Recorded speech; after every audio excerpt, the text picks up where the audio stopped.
The Bible is the story of God working in the lives of his people throughout history, and it records God saying over and over and over again to his children that he is with them. Abraham is a man first introduced to us in the first book of the Bible, Genesis. His story was one of the earliest stories recorded in human history. When Abraham was 75 years old, God came to him and said, "Go from your country, your people, and your father's household to the land I will show you. I will make you into a great nation, and I will bless you. I will make your name great, and you will be a blessing.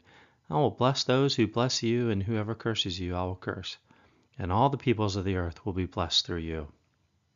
At 75, God told Abraham to leave everything, go to another country, which means new language, new culture, new friends, new home, leave your family.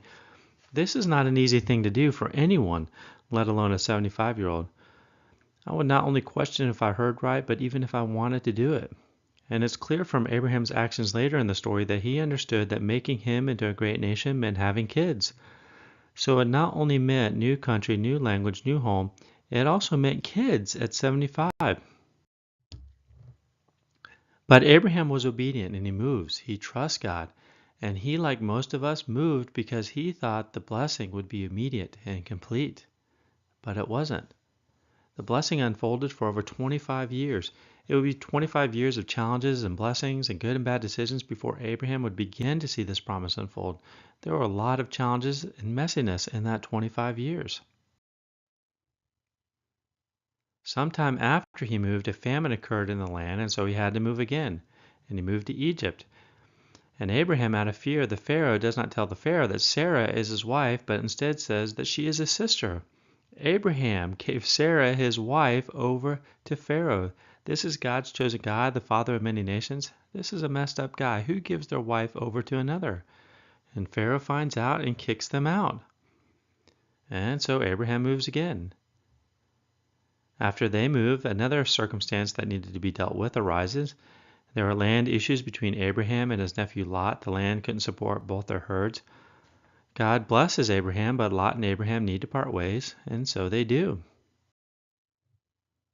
After they part ways, God says to Abraham, "Look around from where you are to the north and to the south, to the east and to the west. All the land that you see I will give to you and your offspring forever. I will make your offspring like dust of the earth, so that if anyone could count the dust, then your offspring could be counted. Go, walk through the length and breadth of the land, for I am giving it to you." What God is saying is I'm not giving up on you, Abraham. He is saying to Abraham, even though you messed up and even though you and Lot had to part ways, I'm still with you. And I am with you even though it's not perfect and life gets messy. But then another mess happens. Lot gets captured and Abraham has to rescue him, which meant battle and rescue and deals. It took some effort for this old man. If I were Abraham, I would be thinking, God, could you make this a little bit easier? But God doesn't say, okay, it'll be easier. He says, do not be afraid. I am your shield, your very great reward. God affirms his presence in the challenges and in the mess. We will continue Abraham's journey in the next blog, but Abraham's story reminds us that sometimes God will call us to the impossible. Yes, sometimes God will call us to something that will be quick and easy, such as reach out to a friend, a neighbor, or someone in need, something we can do quickly, a kind word or a meal. But sometimes he will call us to do something big, to move. It may be to move your feet, your family, or your entire life, maybe to another city or even to another country.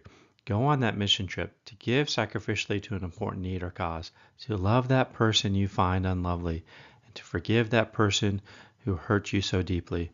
Our response is to trust and obey, to trust and move in faith that God will see us through it. Sometimes we will get it right, and it will be good. But we, like humans do, may mess it up. We will say or do the wrong thing at the wrong time. Our actions will reflect our fear and doubt, but God will stick with us. He will say to us, don't be afraid. I am your shield, your very great reward. Don't be afraid. I am with you. Don't be afraid. I love you. I am your shield, your protector, the one who blesses you. I am with you. Because having a relationship with God makes a difference. So may your relationship with God make a difference in your life today.